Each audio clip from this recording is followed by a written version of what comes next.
Hello, lovely people. I'm Emily, and this is my story. I know you have heard a lot about awful mothers in law. However, my story is a little different.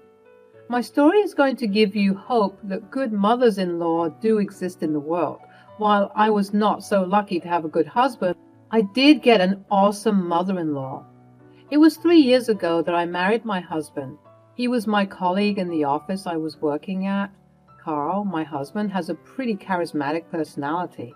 Naturally, people are drawn to his charm and like him immediately. I was one of those unfortunate people who fell for his charms. Back then, I was naive and was easily influenced by his sweet talking. I was fresh out of a bad relationship, and being with Carl made me happy. He was a great guy and had a good reputation in his office. Sure, he was a little flirty, but it wasn't overwhelming at all. People around him always described him as a good guy. When we went on our first date, I knew he was a good guy. He said, "I'm a very family-oriented person, Emily.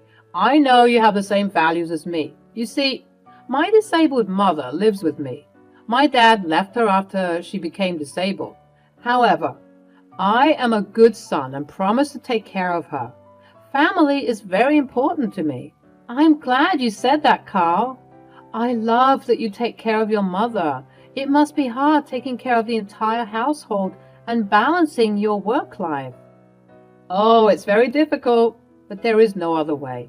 I do hire a caretaker for my mom. It's quite expensive, but I want the best for her. Anything to make her life a little easier." His thoughtfulness and immense love for his mother won me over in no time. I was my mom's caregiver before she passed away from cancer, so I knew exactly how taxing it might be to be responsible for another person. It just made me respect him a little more. I didn't know that he had malicious intent behind taking care of his mom. Anyway, we dated pretty steadily for 2 years. I did have a higher income than him, but I didn't mind. He didn't feel emasculated because his partner was earning more money. Again, all these just cemented my belief that he was the perfect boyfriend. During the 2 years we dated, I did meet his parents. His parents got divorced after his mother, Kate, became disabled from an accident. His father, Ted, didn't want to be stuck taking care of a disabled person. Kate had mobility issues and required a wheelchair at all times. She did get disability from the government, but it didn't help. Carl had told me everything. I felt bad for Kate and disliked Ted ever since I found out everything he had done. However, Carl was close to Ted, so I had to tolerate him anyway. Carl proposed to me shortly after I met his parents. I said yes because I thought he would be a good husband. Plus, I was in love and wanted to have a family with him. After proposing to me, he said, "Emily, you know my mom lives with me. I do pay for a lot of her expenses. The caregiver and regular treatment she gets actually takes up a lot of my salary. I earn less than you, so I have little savings in my name. If you do marry me, you have to accept my financial state and my mother's responsibility." "That's okay, Carl. I know what it feels like to have someone dependent on you. Kate is such a nice person and I love her. I will have no problem living with her. She's like a mother to me." "I can understand why you like her, but living with her requires me to spend a lot of money. Are you okay with that?" "Yes, Carl, I'm okay with that. I don't need any of your money. In fact, I'm thinking about helping you out in taking care of your mom. It will ease the burden on you." "Really? You do that?" "You don't have to, but I would really appreciate it if you helped a little." "Of course I would help. As I said, she's almost like my own mother. It feels good to have a parent back after so many years." Carl kept thanking me for understanding his situation. I really meant it when I said I would take care of Kate. I would be happy to do it for him and Kate. Our wedding happened just 1 year later. I did the majority of the planning because he was busy working on a promotion. I didn't mind because I wanted him to achieve his dreams. I even paid for the majority of the wedding because I knew he had little in savings. After the wedding, Carl became an attentive and loving husband. I could see that he really cared for his mother. Kate was also extremely loving towards me. She was always pretty excited to see me and spend time with me. I saw that she doesn't have much of a connection with Carl. I found it strange, but thought nothing of it. About 3 months after the wedding, Carl sat me down to talk about Kate. He said, "Emily, I was thinking about taking Mom to a new doctor. He's the best in the city and can help Mom better, but the treatment is going to be expensive. Can you help me out with some money?" "Sure, Carl. Just tell me what you need. You can send the bills to me directly and I can make the payment." "Why don't you just transfer me the amount? It will be easier for me to complete the payments. I don't like to keep pending bills. Besides, I think I will be short on this month's money for the caregiver." "Okay, Carl, just tell me the amount and I'll send it to you. If it really helps Kate, I don't have any problem paying for the treatment." Carl again thanked me a lot and promised to pay it back. I told him that there was no need for that. I simply wanted Kate to get better. Ted was the only one who complained about everything. He hated that we spent a lot of money on Kate. Ted always said, "Why do you two waste money on that woman? She's a useless person and doesn't need so much pampering. Kate will never get better, so why waste the money?" "Dad, this new treatment is going to help. I just know it. Besides, Emily helps out a lot, so money is not that tight anymore." "Yes, Ted, we want to take care of her. Not everyone looks for something in return when they help out a loved one." Ted just made a face and looked away. Carl also looked a little uncomfortable and changed the conversation. I thought his behavior was odd, but didn't comment on it. Also, I was a little skeptical about sending money directly to his account. I did trust him, but it just didn't make sense to me. After I started to contribute to Kate's expenses, Carl started to change.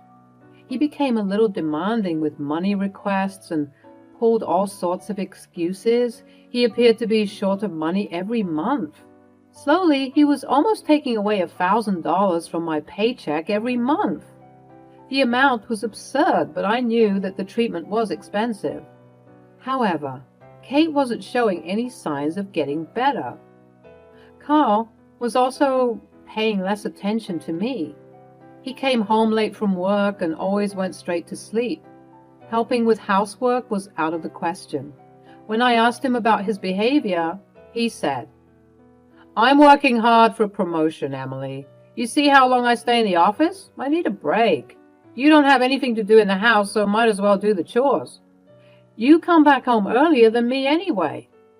"But I have to take care of Kate now. You refuse to hire a caregiver in the evening. I am the one who looks after your mom now. I'm struggling with all the work, Carl. You need to do better."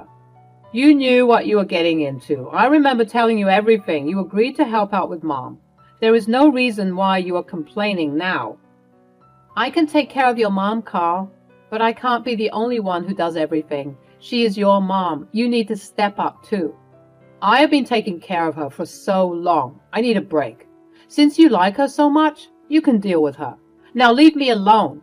With that, he stormed off to his game room. I was stunned by what he said. It was like he was a completely different person. That night, I cried a lot after he went to sleep. I was feeling overwhelmed and he wasn't helping at all.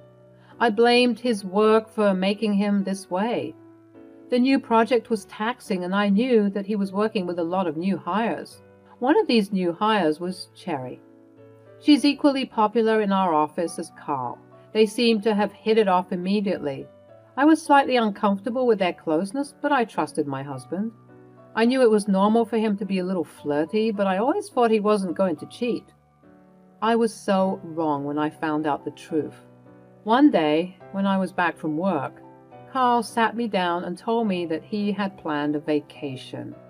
I was thrilled until he told me more. "Emily, I planned this vacation with a lot of effort. I have been preparing everything for days, but we are not going on this trip together. I'm actually taking my friends with me. It will be a small get-together with my bros. We're not taking our spouses." "Wait, what? It's been 2 years since we went somewhere or even had a picnic. You were planning a vacation and not even taking me with you? How is this fair?" Where are you even getting that money? Calm down, Emily. It's been a while since I have been out with the boys. Besides, it's not your concern where the money comes from. Carl, Emily has been looking forward to the trip. You haven't been anywhere since your honeymoon. Can't you reconsider a little? Don't butt into our conversation, Mom. With your treatment, I have hardly any money to go anywhere. But I do give you my disability benefits, plus I gave you my inheritance money. You have been giving Carl your disability grants? I didn't know about this.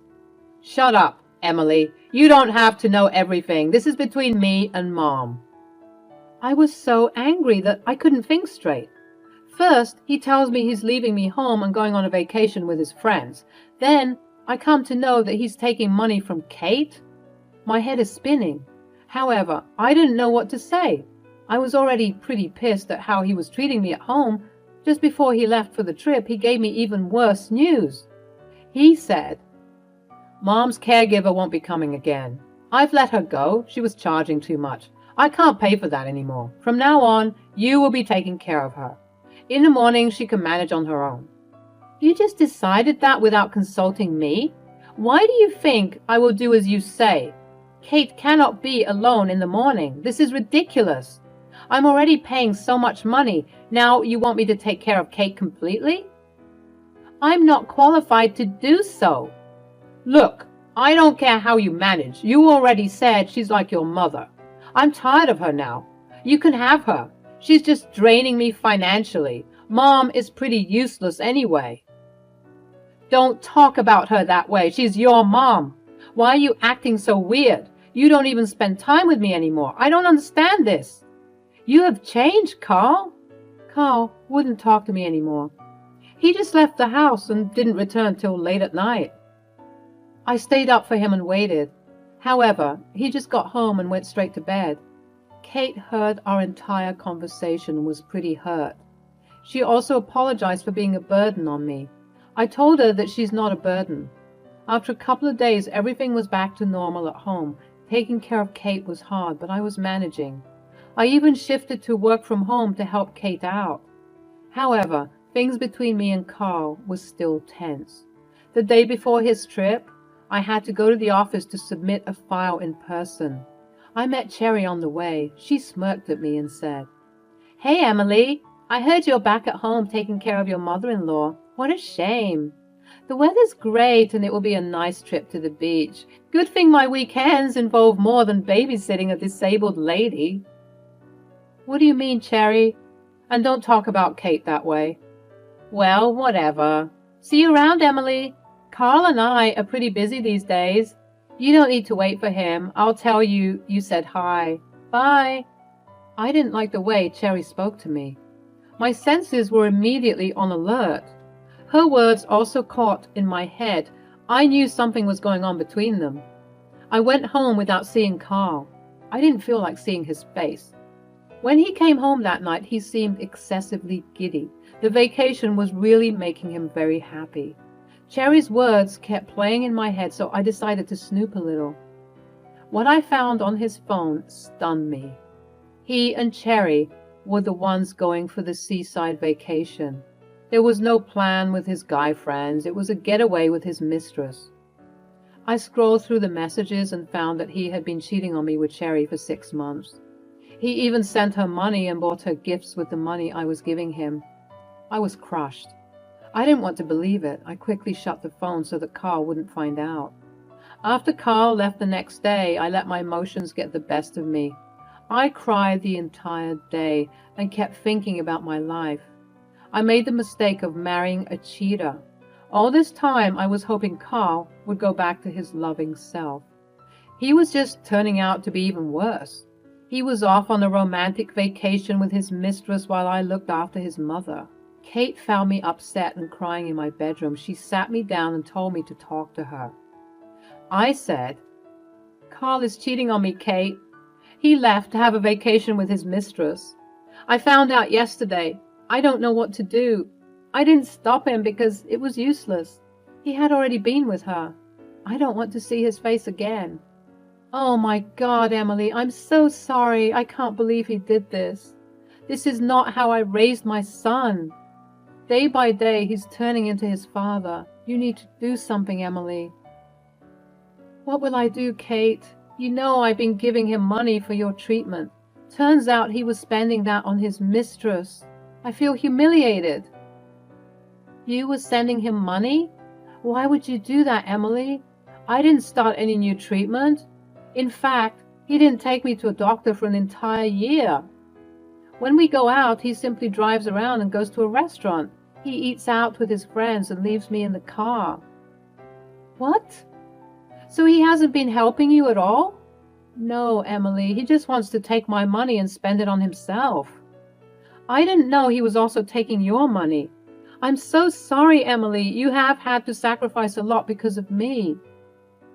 You need to divorce Carl. He's leeching off of you. Don't let him disrespect you like me. Don't say that, Kate. I like taking care of you. I love you like my own mom. After meeting you, I felt like I had my mom back. As for Carl, don't worry. I have a plan. I will wreck his life. I assured Kate that I was fine. I wasn't going to let Carl take advantage of him. I am also going to make Cherry pay for messing with my marriage. I had already taken screenshots of the proof of cheating from Carl's mobile. This trip will be the last vacation he takes in a while.